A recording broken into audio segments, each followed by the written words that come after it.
refrescante venir, abrir la palabra de Dios y dejar que ella nos hable. Es solamente ella la que nos tiene que hablar. Así que entremos en materia. Y tal vez si usted vio de pronto las redes sociales, ahí usualmente anunciamos el tema que vamos a tratar hoy.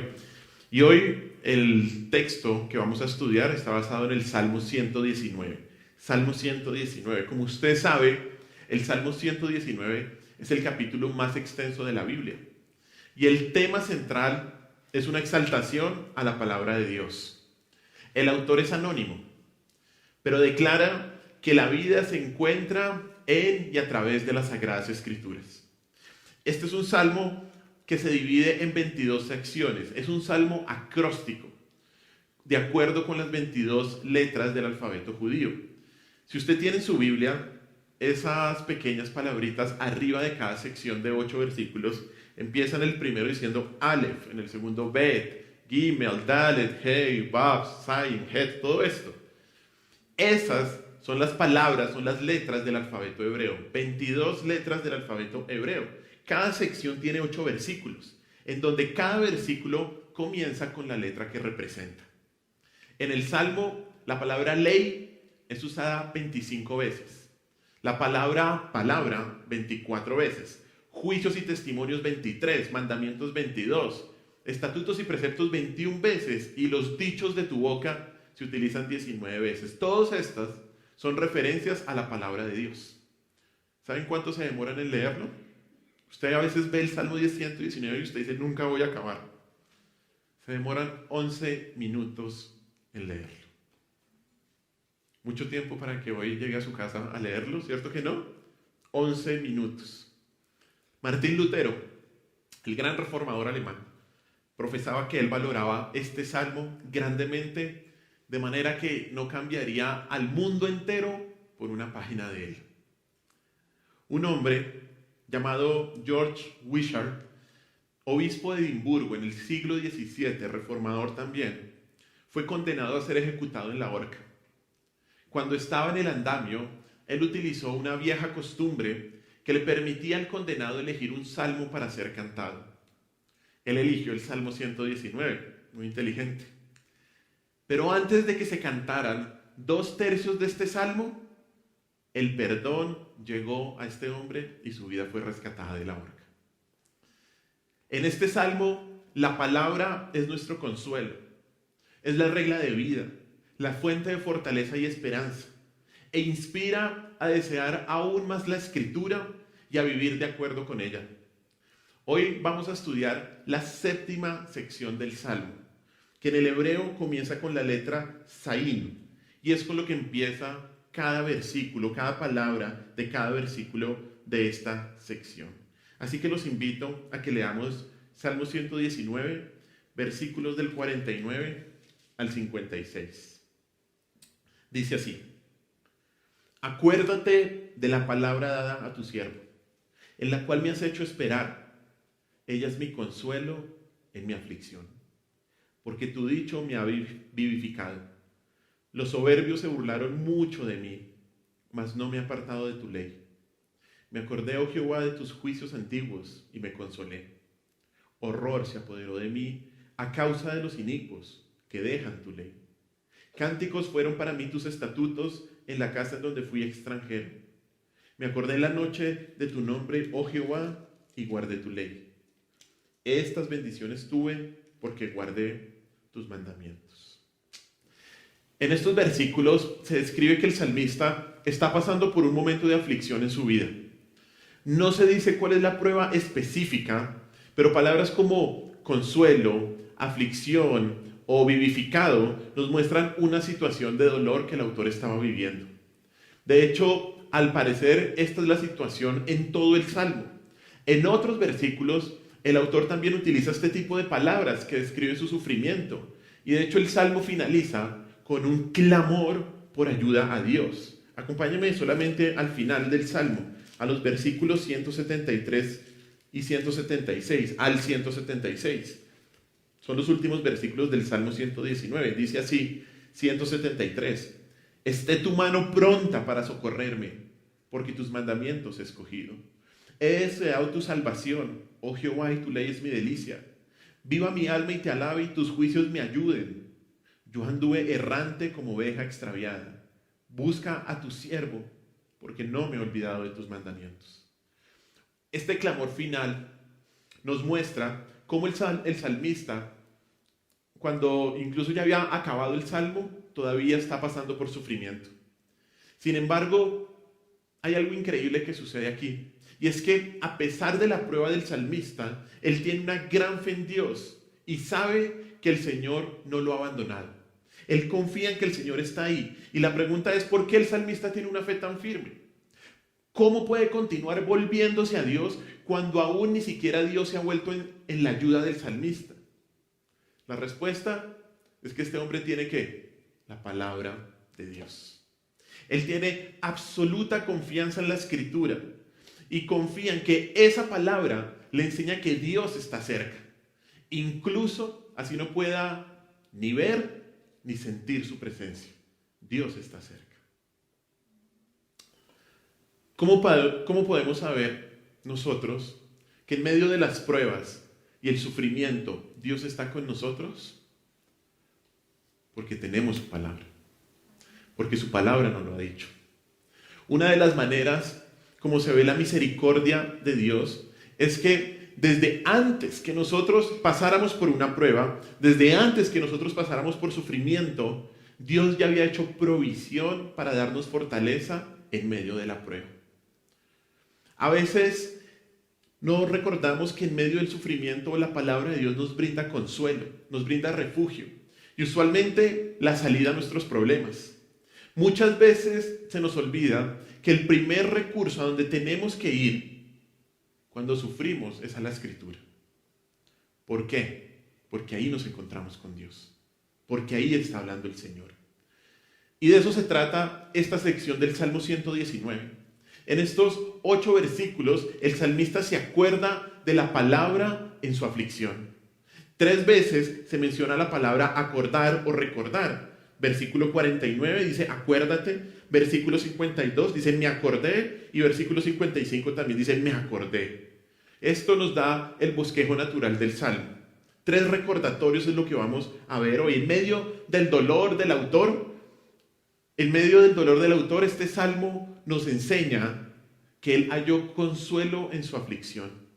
Y halló consuelo en su aflicción al recordar las verdades de la maravillosa palabra de Dios. Por eso hoy vamos a estudiar 3 recordatorios de la palabra para hallar consuelo en medio de la aflicción. 3 recordatorios de la palabra de Dios para hallar consuelo en medio de la aflicción. Y el primer recordatorio está en los versículos del 49 al 51. Del 49 al 51. Lo voy a volver a leer. Dice así: acuérdate de la palabra dada a tu siervo, en la cual me has hecho esperar. Ella es mi consuelo en mi aflicción, porque tu dicho me ha vivificado. Los soberbios se burlaron mucho de mí, mas no me he apartado de tu ley. Hasta ahí. Lo primero que debes hacer para hallar consuelo es recordar las promesas de la palabra de Dios. Lo primero que debes hacer para hallar consuelo es recordar las promesas de la palabra de Dios. Esta sección comienza en el versículo 49, diciéndole el salmista a Dios: acuérdate. Acuérdate de la palabra dada a tu siervo. Esa palabra acuérdate no significa que a Dios se le haya olvidado algo. A Dios no se le olvida nada. Y en este contexto, esa palabra acuérdate significa presta atención o cumple lo que le dijiste. Esa palabra después, la palabra dabar en el hebreo, es una manera de referirse a alguna promesa de Dios. Se utilizaba en estas ocasiones y es usada 24 veces en todo el Salmo 119. Y la idea es de una palabra hablada de parte de Dios con una promesa específica. Una promesa específica a una persona o una promesa específica al pueblo de Dios dentro de la Escritura. Esta es una petición para que Dios cumpla la promesa que le hizo al salmista o que le hizo al pueblo de Dios. Y el lenguaje aquí es muy lindo. El lenguaje es como de un niño que le pide con respeto y que le pide con amor a su padre que recuerde una promesa que hizo. David, algunos dicen que el autor es David, pero no es seguro. El autor más bien le dice al Señor, como un niño a su padre: Señor, acuérdate de la palabra que me diste, acuérdate de lo que me dijiste. Por eso el autor en la siguiente frase dice: en la cual me has hecho ¿qué? Esperar. Acuérdate de esa palabra en la que he puesto mi esperanza también. Es una manera de traducir esperar. Y se refiere a esperar pacientemente. Y esto significa que el salmista tenía toda la esperanza puesta en esa palabra que le había sido dada. No dice cuál palabra, pero esa era su esperanza. Su única fuente de confianza era esa palabra de Dios que le había sido dada. La palabra de Dios es el único fundamento de esperanza para las personas. No hay otra. Y cuando nuestras esperanzas se basan en esta palabra, podemos estar tranquilos. Como hablábamos hace 8 días, podemos dormir, hace 15 días, podemos dormir tranquilos. Por eso el versículo siguiente, el versículo 51, comienza diciendo que una frase hermosísima y que tiene el título de esta predicación: ella es mi consuelo en mi aflicción. Ella es mi consuelo en mi aflicción. Esa palabra consuelo implica estímulo, no simplemente consuelo. Y la palabra aflicción tiene un significado mucho más fuerte. ¿Sabe qué significa? Significa miseria. Miseria. Y en medio de su aflicción, el único consuelo del salmista venía ¿de dónde? De la palabra de Dios. Esa palabra prometida que le había sido dada, le había hecho tener esperanza y era su consuelo. La palabra de Dios fue su única fuente de aliento en medio de la miseria que el salmista estaba viviendo. Y eso es lo que vemos en todo el Salmo. Todos los 176 versículos hablan de eso. De lo increíble que es la palabra de Dios. De lo maravilloso que es la Escritura. Por eso el verso aquí concluye diciendo en el versículo 50: porque tu dicho, ¿qué? Me ha vivificado. Tu dicho me ha vivificado. Esa palabra significa avivar, revivir o refrescar. Y esto significa que la Escritura había reavivado el ánimo decaído del salmista cuando estaba en aflicción y cuando estaba en angustia. Y por este verso vemos que la situación del salmista era de mucha angustia. Era una situación de mucho dolor. Él mismo la describe como una situación ¿de qué? De miseria. Una situación terrible. Una situación dolorosa. Este tipo de situaciones que usted sabe que no sabe si va a salir de esta una vez más. Que tal vez ve todo oscuro y que por la noche solamente se levanta esperando que eso solo hubiera sido una pesadilla. Ese es el tipo de situación que el salmista está viviendo acá. Estaba en miseria. Pero lo lindo, pero lo increíble, es que aunque esta era una situación de mucha angustia, de mucho dolor, aunque él se sentía muerto, ¿qué fue lo único que lo revivió a él? La palabra de Dios. Él se sentía en la miseria, pero la palabra ¿qué? Lo revitalizó.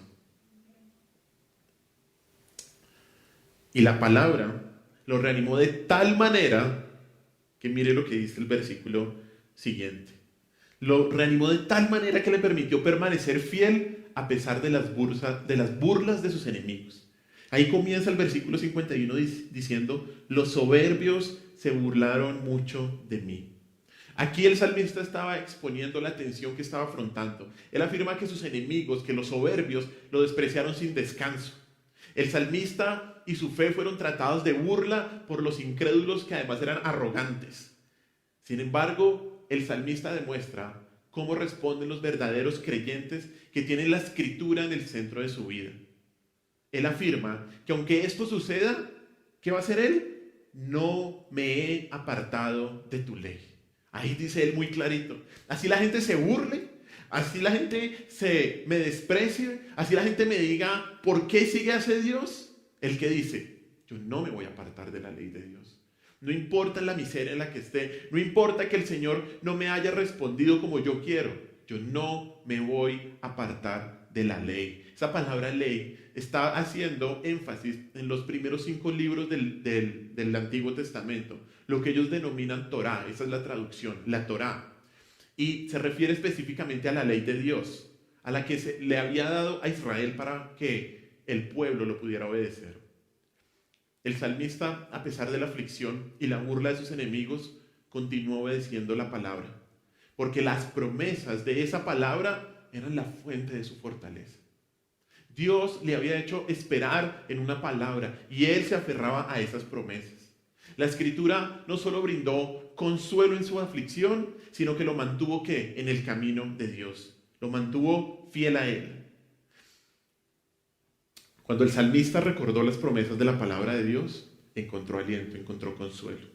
Y el punto y la enseñanza es que las promesas de Dios hechas a su pueblo en su palabra traen ¿qué? Consuelo y valor. Es la naturaleza de la palabra de Dios reavivar la vida espiritual, sobre todo en momentos de miseria, sobre todo en momentos de angustia. Acompáñenme al Salmo 19, Salmo capítulo 19, versículos 7 al 8. Salmo 19, del 7 al 8.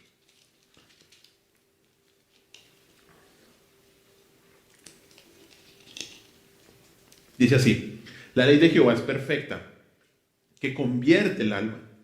El testimonio de Jehová es fiel, que hace sabio al sencillo. Los mandamientos de Jehová son rectos, que alegran el corazón. El precepto de Jehová es puro, que alumbra los ojos. Esto es lo que hace la palabra de Dios. Es perfecta, convierte nuestra alma, hace sabio al sencillo, alegra el corazón. Eso es lo que hace la Escritura. En momentos de aflicción, en momentos de dolor, la palabra de Dios, las promesas en la palabra de Dios nos reavivan.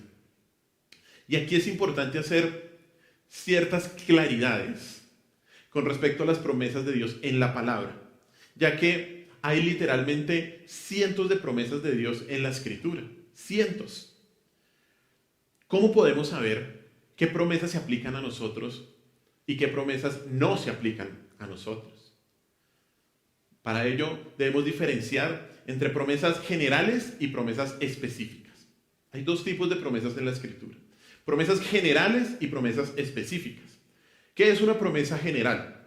Una promesa general es la que se le da al creyente en todas las épocas. En todas las épocas. Cuando el autor redacta este tipo de promesa, no estableció limitaciones en el periodo de tiempo ni en el destinatario. No estableció esas limitaciones, ni en el periodo de tiempo ni en el destinatario. Un ejemplo de una promesa general es 1 de Juan 1:9. Si confesamos nuestros pecados, ¿Él es qué? Fiel y justo para perdonarnos y limpiarnos de toda maldad. Esa es una promesa general que se basa en el carácter perdonador de Dios para todos aquellos que confiesan sus pecados. Se basa en eso. Está disponible para los creyentes en todas partes.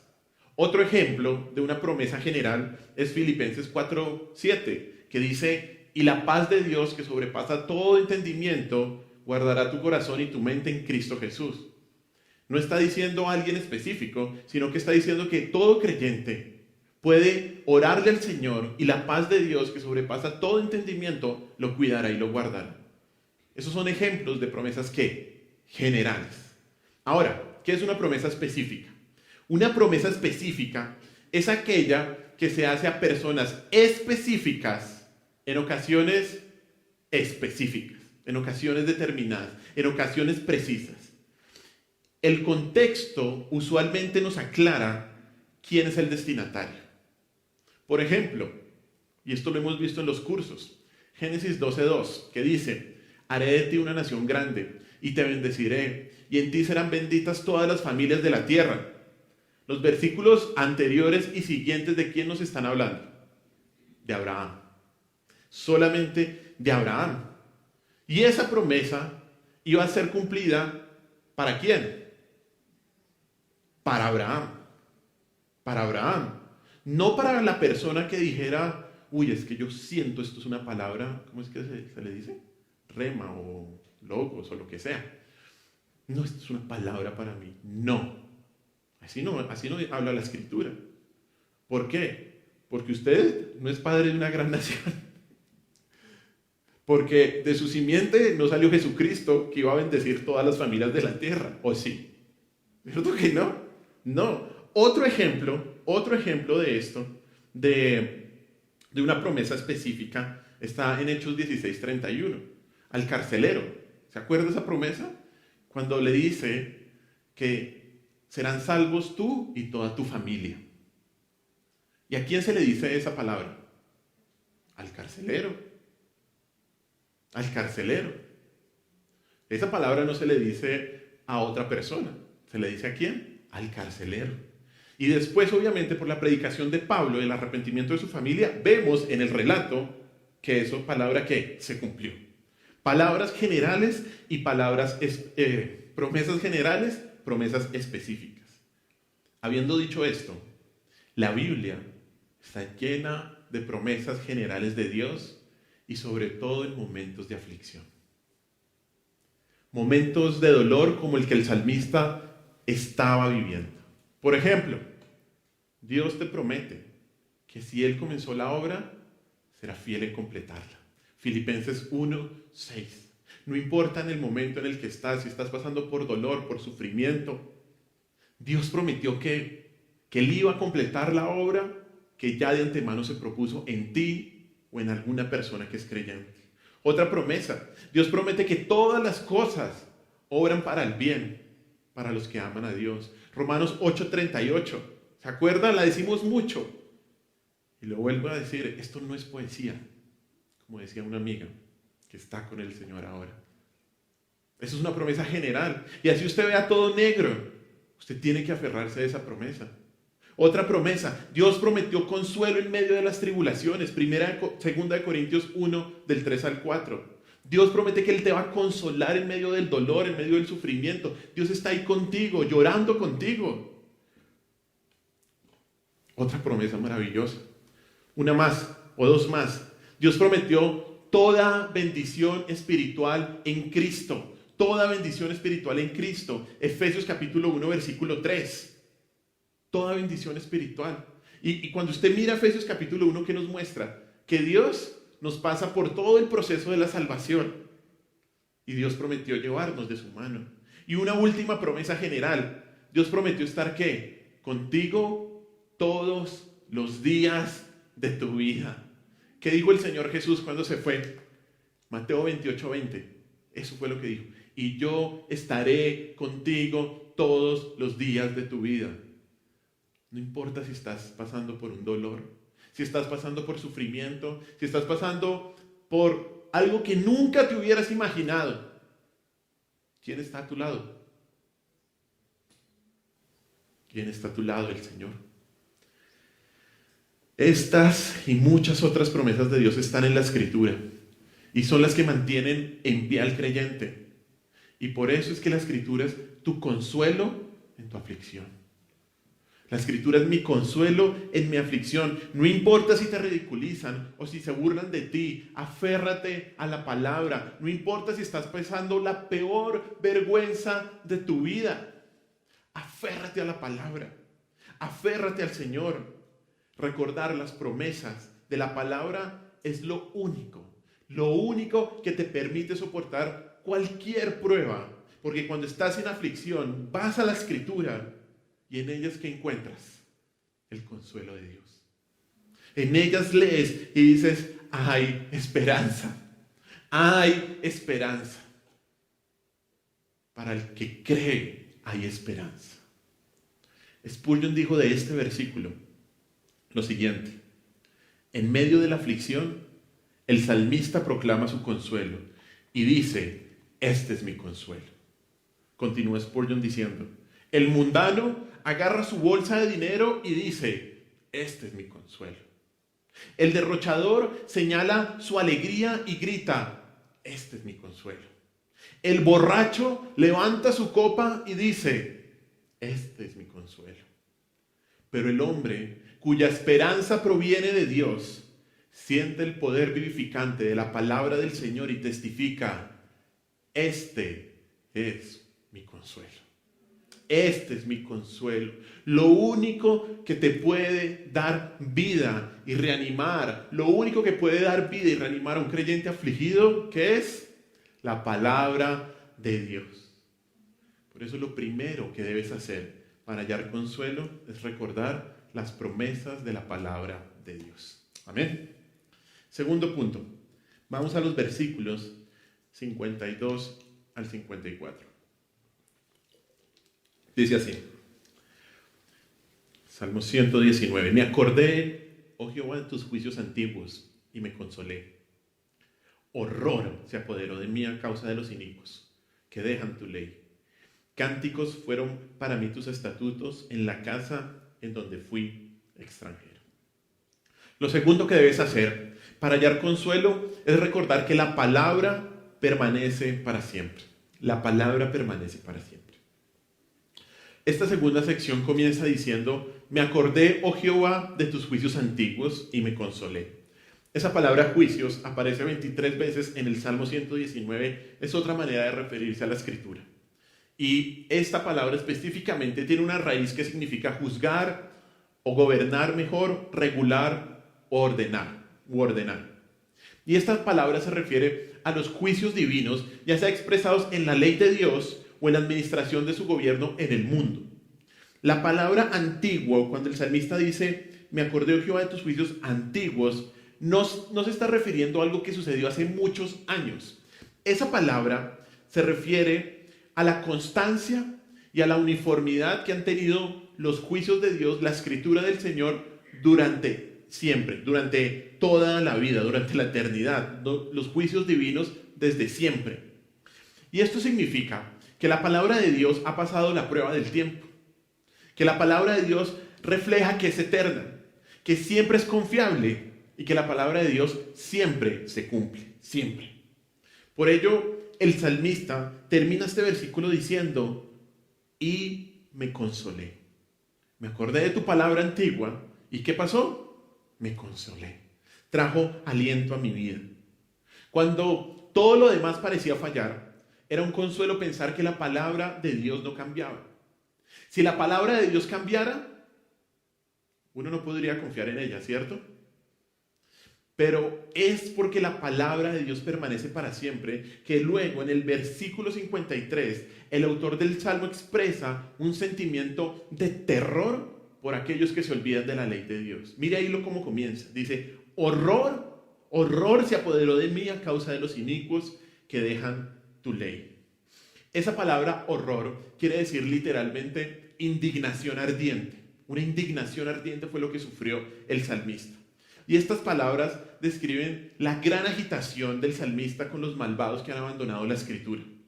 El sentimiento del salmista es de espanto cuando ve, y escúcheme bien, cuando ve la increíble necedad de rechazar la única palabra que ha demostrado que permanece para siempre. El sentimiento del salmista es terrible, diciendo, ¿cómo es que esta gente rechaza la única palabra que ha dado muestras claras de que no cambia, de que es única? Y el salmista sabe que aquellos que rechazan la palabra de Dios, ¿qué? ¿Por qué le da ese horror? Porque aquellos que rechazan la palabra de Dios están expuestos a la ira de Dios. El salmista ve el juicio que está a punto de venir sobre estas personas y los ve a punto de ser deshechos y los ve a punto de hundirse en una aflicción sin fin. Y por ello su alma está paralizada de horror. Él dice, horror se apoderó de mí a causa de los que dejan tu ley. Y la pregunta de reflexión para nosotros es, ¿será que a nosotros nos pasa lo mismo?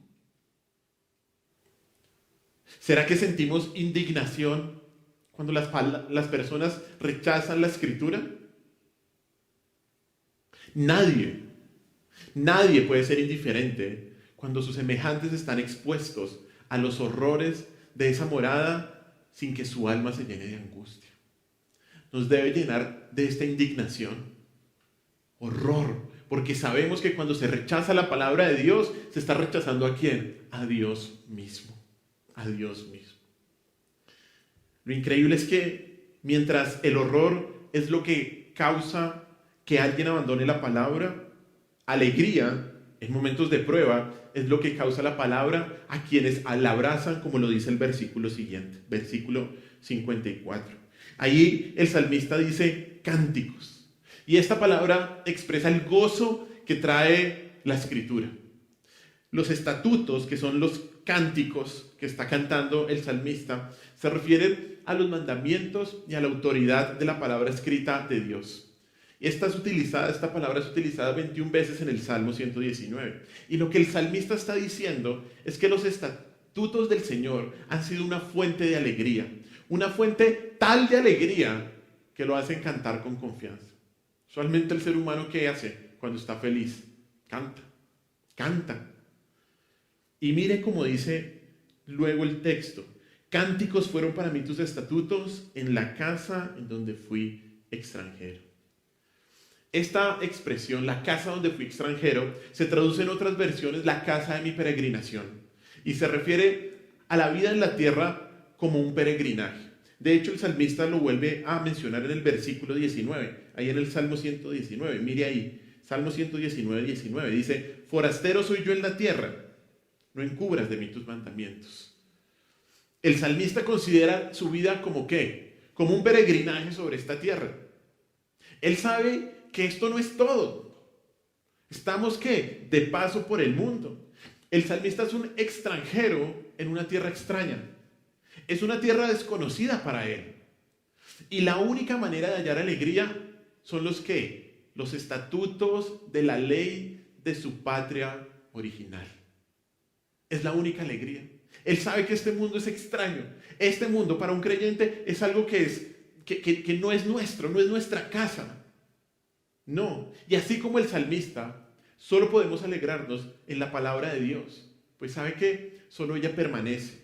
Y solo ella nos da confianza en este mundo en el cual estamos de paso.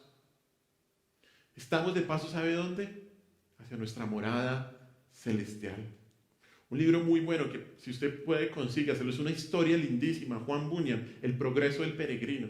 El personaje principal, cristiano. ¿Y cuál es el objetivo de cristiano? Llegar a la casa.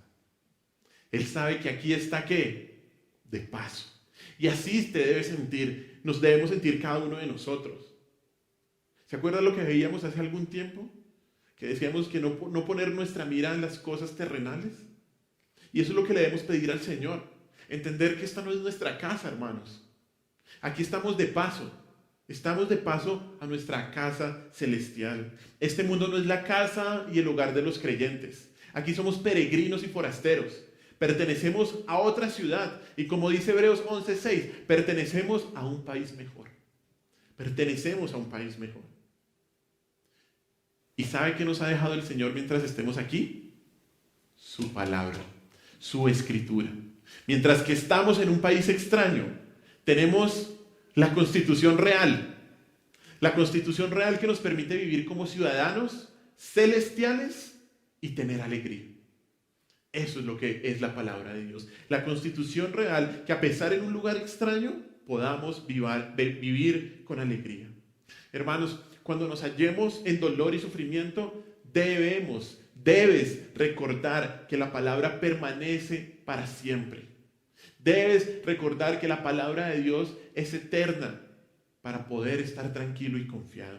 Mira lo que dice Isaías capítulo 40, versículo 8. Isaías capítulo 40, versículo 8.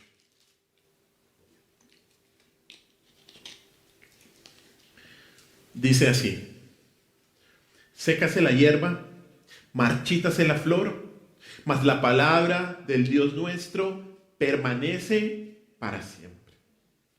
El contexto aquí en Isaías 40 es que Dios entregó un mensaje de esperanza y de consuelo a su pueblo. La promesa era que incluso durante el cautiverio que había sido predicho en Babilonia, Dios cumpliría su palabra de consolar y de salvar a su pueblo. Dios tenía un destino para Israel. Israel iba a ser cortado como hierba, pero a través del profeta Isaías, Dios le prometió que todavía los amaba y que todavía los iba a perdonar. La seguridad de esa promesa la da Isaías acá. La seguridad de esa promesa es que la palabra de Dios permanece para siempre. El pueblo de Dios podía buscar al Señor y podía buscar a su palabra para hallar confianza, para hallar consuelo, porque sus promesas son confiables y sus promesas son eternas. Este versículo, que también está en 1 de Pedro capítulo 1, nos enseña lo pasajero que son las flores, lo pasajero que son las personas y lo pasajero que es todo debajo del sol. Como dice Eclesiastés, todo que es un correr tras el viento.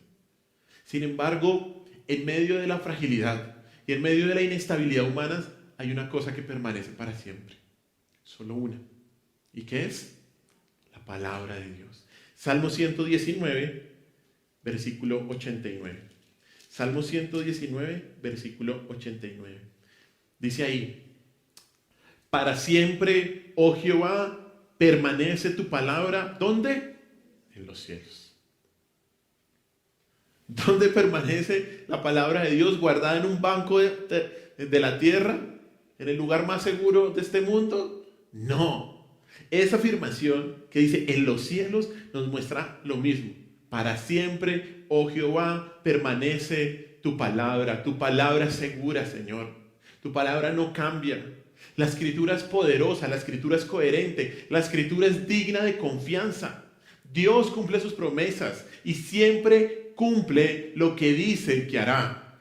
Otro versículo, Isaías capítulo 55, del 10 al 11. Isaías capítulo 55, 10 al 11.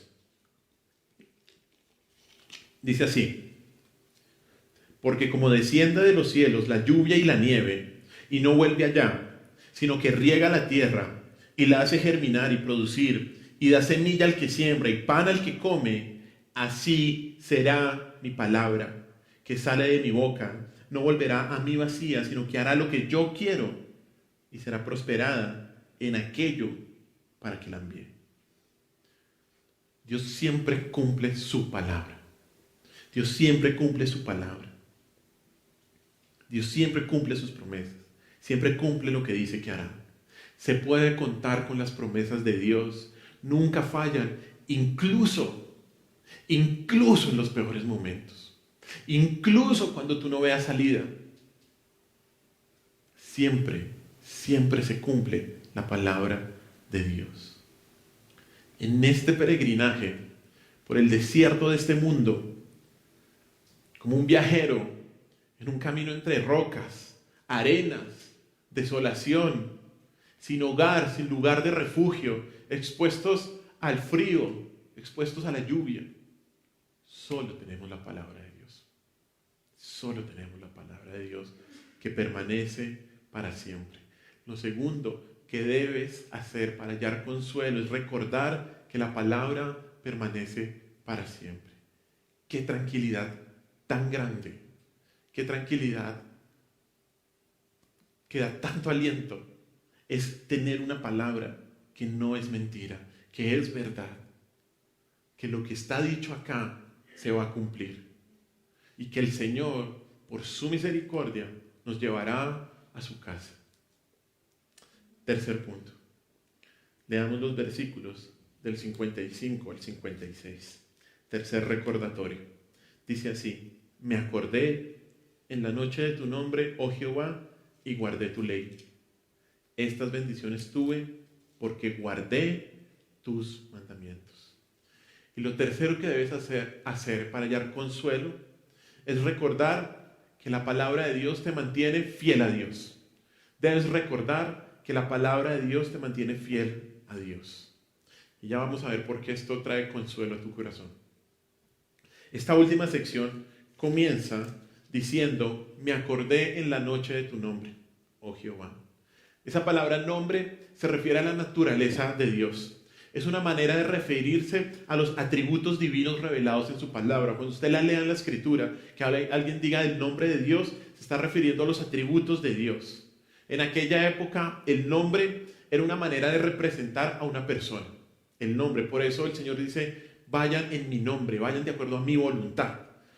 El nombre de Jehová significa los atributos de su naturaleza, significa sus maravillosas obras en la creación, su providencia, su gracia, su palabra y sus ordenanzas en la Escritura. Y el salmista, en la noche de angustia, en la noche de aflicción, probablemente estando en su cama y despierto con insomnio, el salmista giraba en su mente recordando que la grandeza de Dios. Recordaba quién era Dios. Recordaba lo maravilloso y lo glorioso que era su Señor. Y esto era lo único que le podía traer consuelo en medio de la prueba. El salmista recordaba que Dios es justo. El salmista recordaba que Dios es bueno. El salmista recordaba también que Dios es misericordioso, lleno de gracia, que no deja abandonado a un hijo. No. Y esto era lo único que le traía consuelo en medio de la prueba al salmista. Y fue al recordar ese nombre glorioso de Dios que pudo guardar la ley de Dios. Mire lo que dice el texto. Me acordé en la noche de tu nombre, oh Jehová, y guardé tu ley. Esta frase es una consecuencia de la primera. Al recordar quién era Dios, el salmista, ¿qué pudo hacer? Guardar la ley de Dios. Y esto nos enseña que la obediencia a la palabra surge de saber quién es Dios. La obediencia a la palabra surge de saber quién es Dios. ¿Y dónde conocemos quién es Dios? En la palabra, en la Escritura. Aquí, solamente aquí. Tú no conoces a Dios fuera de la palabra. Tú no haces un Dios a tu manera. Eso no es tener el Dios de la Escritura. El único lugar donde conoces a Dios y donde eso te lleva a tener temor para obedecer es en la Escritura. El saber quién es Dios nos preserva en su temor y en la obediencia a su ley. Siempre que meditamos en la majestad, en la grandeza, siempre que meditamos en la gloria de Dios, ¿esto qué tiene que ser? Nos debe humillar. Nos debe humillar y nos debe provocar en nosotros el obedecer. Siempre que pensamos en la grandeza de Dios, en lo maravilloso que es Dios, ¿cuál debe ser la respuesta nuestra? Apártate de mí, soy hombre pecador, que solo puedo estar aquí por Cristo. Déjame obedecerte, déjame estar a tus pies, déjame, Señor. El saber quién es Dios nos preserva en su temor, nos preserva en el temor. Y de hecho, esta sección concluye en el versículo 52, cuando dice: estas bendiciones tuve, ¿por qué? Porque guardé tus mandamientos. Pregunta: ¿cuáles bendiciones? ¿Cuáles bendiciones está hablando el salmista ahí? ¿Será que la prueba terminó? ¿Será que el sufrimiento cesó? Ni en esta sección, ni como leímos al final del Salmo, se muestra esto. Él seguía, ¿qué? Sufriendo. Por lo tanto, las bendiciones que tuvo el salmista se refieren a que en medio de la prueba, él pudo obedecer. Él dice: estas bendiciones tuve. Estas bendiciones tuve. 2 veces, y mire exactamente el versículo. ¿Cómo termina el versículo 55? Y guardé tu ley. Y después dice, versículo 56, estas bendiciones tuve. ¿Por qué? Porque guardé tus mandamientos. 2 veces encontramos la palabra guardar. Y en medio de esa palabra está ¿qué? Bendiciones. Bendiciones. Es como un sándwich que se hace. La bendición del salmista fue que Dios le dio la capacidad para obedecer. La bendición del salmista fue que Dios le dio la capacidad para obedecer. La obediencia a los preceptos de Dios fue por un don de Dios. Fue un don que el Señor le dio al salmista. El recordar quién era el Dios de la Escritura produjo ¿qué? La bendición de la obediencia. Produjo la bendición del sometimiento a la Escritura. Y la situación que el salmista vivió es la misma situación que cualquier creyente pasa en medio del sufrimiento. Y es que cuando estamos en medio de una prueba, nuestra obediencia se pone a prueba. Cuando estamos en una prueba, nuestra obediencia se pone a prueba. El sufrimiento, el dolor, como lo hemos visto en estos últimos domingos, puede venir por disciplina de Dios, puede venir para que el Señor te enseñe algo como Job, puede venir también para que el Señor evite que peques como Pablo, puede venir por diferentes maneras, pero es en medio de la prueba En medio de la prueba queremos pedirle al Señor, Señor, ayúdame a obedecerte en esta prueba. Porque cuando pasamos por momentos de prueba, nuestra obediencia se pone a prueba. Y a veces, estoy seguro que le ha pasado, a veces parece imposible obedecer los mandamientos de Dios en medio del sufrimiento, ¿cierto? A veces es muy complicado. A veces seguir confiando, seguir apegado al Señor, seguir obedeciéndolo, seguir tal vez perdonando, es dificilísimo. Pero ¿qué nos está enseñando este texto? Es que solo a través de la misma palabra nos vamos a dar cuenta que es posible obedecer esos mandamientos imposibles. Porque solo la palabra te muestra la perspectiva de Dios y te capacita para obedecer. Mira lo que dice Salmo 119, versículos del 9 al 11. Salmo 119, del 9 al 11. Dice así: ¿con qué limpiará el joven su camino? Con guardar su palabra. 10. Con todo mi corazón te he buscado. No me dejes desviarme de tus mandamientos, le dice el salmista. En mi corazón he guardado tus dichos para no pecar contra ti. ¿Con qué limpiará el joven, el no tan joven, el más viejito, su camino? Con guardar su palabra. ¿Cómo podemos obedecer al Señor? Porque la palabra de Dios está dentro de nosotros. Porque la palabra de Dios está en nuestra mente, porque la palabra de Dios está en nuestro corazón. Si no, es imposible obedecer. ¿Por qué una persona cae en pecado? Se pudo descuidar de algo, pero ¿qué? La palabra de Dios no estaba ¿dónde? En su mente, en su corazón, se descuidó. Porque la palabra de Dios es lo que nos evita caer. ¿Con qué limpiará el joven su camino? Con guardar su palabra. En mi corazón he guardado tus dichos para no pecar contra ti. Y esto debe traer consuelo a tu vida. ¿Sabes por qué? Ya que poder ser fiel y no pecar en medio de la prueba debe ser tu más grande preocupación. Esta debe ser tu más grande preocupación en medio de la prueba. Señor, que yo te glorifique en medio de esta prueba. Que yo sea fiel a ti. Que yo te obedezca. Que yo, como Job, no reniegue de tu nombre. Pase lo que pase. Dios dio, Dios quitó. Bendito sea el nombre del Señor. Bendito sea el nombre del Señor. Eso debe ser lo que arde en tu corazón. Yo no sé en qué prueba Dios te está metiendo en este momento, o en cuál has estado, o en cuál vas a estar. Seguro que vas a estar en alguna si no estás en este momento. ¿Sabes qué tienes que pedirle al Señor? Que cuando llegue, Señor, que yo sea fiel. Que yo sea fiel a ti. Poder responder de manera obediente ante cualquier circunstancia que nos produzca sufrimiento debe ser nuestra prioridad, hermanos. A Dios no le ordenamos. A Dios no le decimos, ata, desata o haz lo que quieras. No. Nos sometemos, obedecemos, confiamos para no seguir pecando en medio de la prueba. Y por ello saber que la misma palabra de Dios es lo que nos capacita para obedecer en medio de la aflicción debe llenarnos ¿de qué? De consuelo.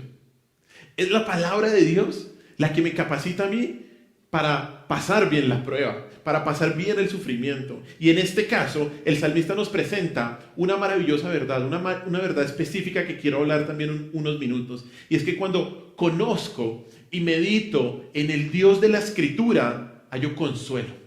Y como consecuencia, obedezco.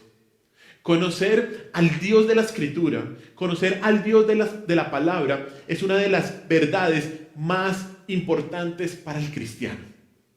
Conocer quién es Dios es una de las verdades más fundamentales del creyente. Si yo no conozco a Dios, no conozco quién soy yo. No conozco qué debo hacer, cómo debo comportarme, cómo debo vivir. Pero lo que hoy en día se dice es todo lo contrario. Hoy las iglesias están mucho más enfocadas en conocer a quién, al hombre. En poner en el altar al hombre. Los miembros de las iglesias cristianas continúan teniendo pequeños pensamientos de Dios y grandes pensamientos del hombre. Y eso no es así. Eso es todo lo contrario. Como iglesia que creemos, como iglesia debemos tener un alto concepto de Dios y un concepto adecuado del hombre. Y muchos han descuidado su primer gran mandato, que es conocer a Dios, que es conocer al Señor. Y al encontrarnos con Dios, el Dios de las Escrituras, vemos la majestad de Dios. Cuando vemos que Dios siempre ha sido y siempre será el mismo Dios, creador, fiel, amoroso y soberano, nos sentimos ¿qué? Consolados, nos sentimos movidos a la fe y al temor reverencial de Dios. Al meditar en quién es Dios, podemos vivir confiados en las obras del Señor. Y de esta manera ¿qué? Somos capacitados a vivir en obediencia a su ley. Así como el salmista que recordaba el nombre de Jehová en medio de sus noches de insomnio, en medio de sus noches de aflicción, nosotros debemos meditar en la palabra de Dios. Debemos meditar en la Escritura en medio de la prueba para ser llenos de consuelo, ser llenos de esperanza, de gozo y de obediencia. Último versículo, Josué 1:8. Josué 1:8.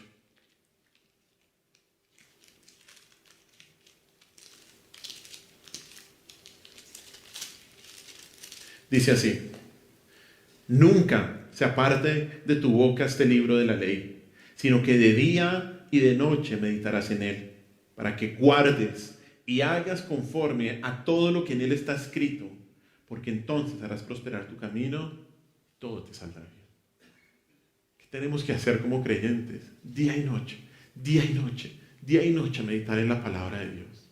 Esto es lo primero que uno hace en consejería. Bueno, ¿y cómo está tu lectura bíblica? ¿Está bien? ¿Está mal?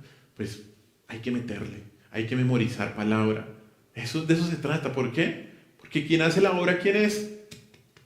La Escritura. La Escritura, solamente.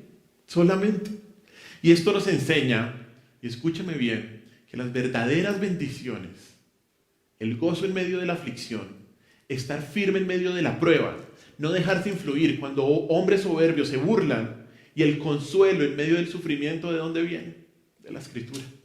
Y solo de la Escritura. Para hallar consuelo, debes recordar, debes saber que la palabra de Dios te mantiene fiel a Dios. La palabra de Dios te mantiene fiel a Dios. ¿Cuál es el consuelo en la aflicción del creyente? La Escritura. La Escritura. ¿Cómo sabe un creyente que el Señor está cerca, así lo sienta lejos? Porque tiene la palabra de Dios. El creyente tiene absoluta confianza en la palabra de Dios y esta palabra le enseña que Dios está cerca. Esto es lo que encontramos en este salmo. Un consuelo total, un consuelo absoluto en la verdad de Dios. A pesar de la aflicción, a pesar del sufrimiento, el creyente encuentra consuelo en la palabra de Dios, esperanza en sus promesas e inspiración en la revelación del nombre del Señor para obedecer. Hay consuelo, esperanza y gozo de parte del Señor a través de su palabra. En momentos de aflicción, recuerda siempre las promesas de la palabra. Recuerda siempre que la Escritura permanece para siempre y recuerda siempre que la palabra te mantiene fiel a Dios. Esta es nuestro consuelo en la aflicción. Oremos. Señor, te damos gracias por este día. Gracias, Señor, por tu misericordia. Señor, en este mundo en donde el sufrimiento está en cada esquina por culpa del pecado, Señor, en este mundo ayúdanos a aferrarnos a tu palabra. Ayúdanos a amar tu palabra, a meditar en tu palabra, a recordar siempre tus promesas. Recordar que tú prometiste estar con tus hijos en todo momento. Ayúdanos, Señor, ayúdanos a recordar que tu palabra nunca miente, nunca ha mentido y que permanece para siempre. Ayúdanos a recordar que es tu palabra la que nos hace ser fieles a ti y que esa sea nuestra preocupación, Señor, en medio de la prueba. honrarte y glorificarte como dijo Job, a pesar del dolor, a pesar del sufrimiento, a pesar de no tener nada, ni posesiones, ni salud, ni amigos. Sabemos, Señor, que tu palabra permanece y que nuestro Redentor vive. Gracias, mi Señor. Gracias, mi Señor Jesucristo. Porque es esa palabra y es por esa palabra que hemos llegado a la fe. Porque la fe viene por el oír la palabra. Señor, gracias porque tú, Señor, has llegado con tu palabra a nuestras vidas de cualquier forma, Señor. Y nos hiciste entender, Dios, que éramos pecadores. Nos hiciste entender que éramos enemigos tuyos y que necesitábamos reconciliación contigo. Gracias, Dios, porque hoy podemos celebrar tu cena, Señor, pensando en esta verdad, pensando en que por tu palabra llegamos a la fe, que tu palabra tuvo el poder para humillarnos y mirar a Cristo como nuestro único Salvador, como nuestro único Señor. Gracias, mi Cristo. Gracias, mi Señor. Gracias por ese glorioso intercambio, Señor, porque tú viviste la vida que nosotros no podíamos vivir para morir la muerte que nosotros nos merecíamos.